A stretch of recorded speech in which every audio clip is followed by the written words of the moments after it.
This 1942 photo captures what looks like a small island. Upon closer inspection, however, one can make out the lines of a naval ship. The vessel is the Dutch minesweeper HNLMS Abraham Crijnssen, trapped following the Japanese invasion of the Dutch East Indies. The ship had left behind its battle group to fend for itself, and it was nearly defenseless against the threat of aerial attack. With orders to withdraw to Australia, the Abraham Crijnsson's crew realized their only hope would be to stay as hidden from Japanese reconnaissance as they made their great escape.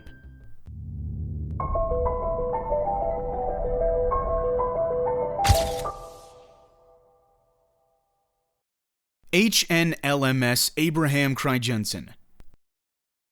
The minesweeper ship was the third one built in a set of 8 Jan van Amstel-class ships for the Royal Netherlands Navy in the 1930s by Werf Gusto. The minesweeper was first used in September of 1936 and commissioned to the Navy in May of the following year.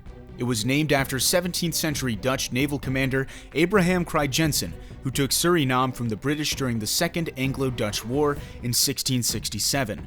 The ship was comparably small when looked at in front of other ships, with 184 feet in length or 56 meters to a beam of 25 feet or 7.6 meters and a total displacement tonnage of 525 tons. Yet it was still incredibly noticeable as a large marine vessel.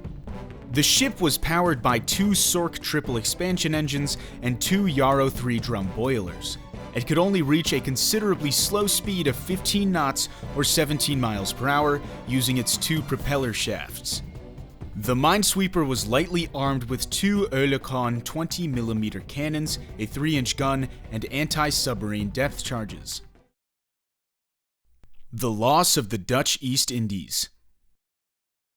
The HNLMS Abraham Crijnssen had a crew of 45 at almost all times, and was kept at Surabaya in the Netherlands East Indies at the time of the 1941 Japanese invasion.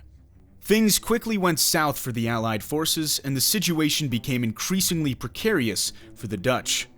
A decisive battle began on February 27th and continued over the following days. The Battle of the Java Sea saw the Allied Navy soundly defeated at the hands of the Imperial Japanese Navy and resulted in the Japanese occupation of the Dutch East Indies. The Allies collectively lost 2 light cruisers, 3 destroyers, and the Dutch Exeter heavy cruiser was critically damaged. Of the main Allied forces, only the HMAS Perth and USS Houston survived, taken to Tanjung Priok with low fuel and ammo. Yet their survival of the battle was only delaying the inevitable. On the night between February 28th and March 1st of 1942, the Allies fought the Japanese in the Battle of Sunda Strait. Outnumbered and outmatched, the American heavy cruiser USS Houston and Australian light cruiser HMAS Perth had to be abandoned. The Dutch destroyer HNLMS Evertsen was sunk and its crew was taken captive.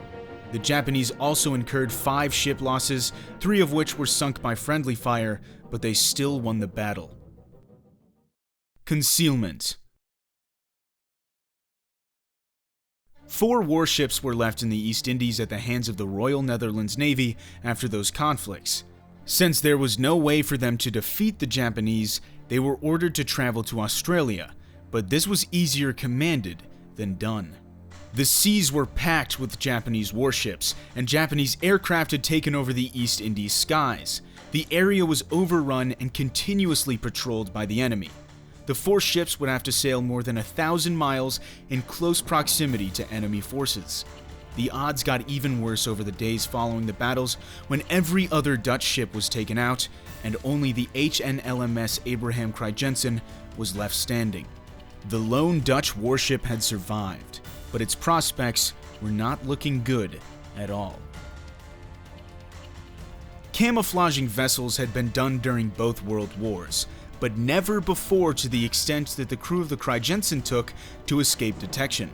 The 45 crew members reached the nearest island and chopped down as many trees and vegetation as they could to completely cover the ship. The surface area of the vessel had to be undetectable from the air and needed to resemble an island. Masterfully, the Dutch crew effectively created a fake jungle canopy. They used gray paint to cover all exposed parts, simulating rocks.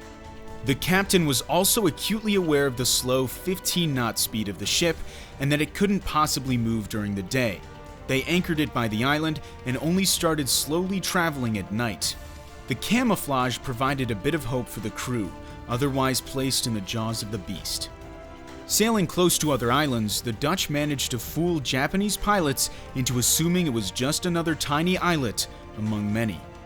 The crew finally arrived at Fremantle in Australia on March 20th of 1942, as the last ship to escape the Java Sea and the only of the Jan van Amstel-class ships placed in the region to survive. Role in the war. Against all odds, the island ship remained undetected for 8 days before it was reunited with the Allies. Under the Australian Navy, the ship continued to play a role in the war, primarily detecting a hostile submarine while escorting a convoy through the Bass Strait in January of 1943. It charged at the sub along with the Australian ship Bundaberg. Although the kill was not confirmed, it is assumed that the submarine was sunk. Unfortunately, the quick release of its depth charges damaged the pipes and several fittings on the ship. The vessel was dry docked for a week and its entire center line had to be replaced. On May 5th of the same year, the ship was able to return to the services of the Royal Netherlands Navy, even though it was placed in Australian waters for the duration of the war. In 1945, it towed an oil lighter and an out-of-commission Dutch K9 submarine from Sydney to Darwin. While on the journey, the tow cable snapped and the submarine was unfortunately washed ashore to New South Wales. Towards the end of World War II, the HNLMS Abraham Crijnssen was used to sweep mines left in Kupang Harbor so the Royal Australian Navy could arrive and accept the Japanese surrender of Timor. The ship was retired from the Navy in 1960 and given to the Sea Cadet Corps for training until 1972, when it was sent to Rotterdam. Since 1995, the ship has been preserved by the Dutch Navy Museum in Den Helder, where it was retrofitted to its configuration at the time of World War II.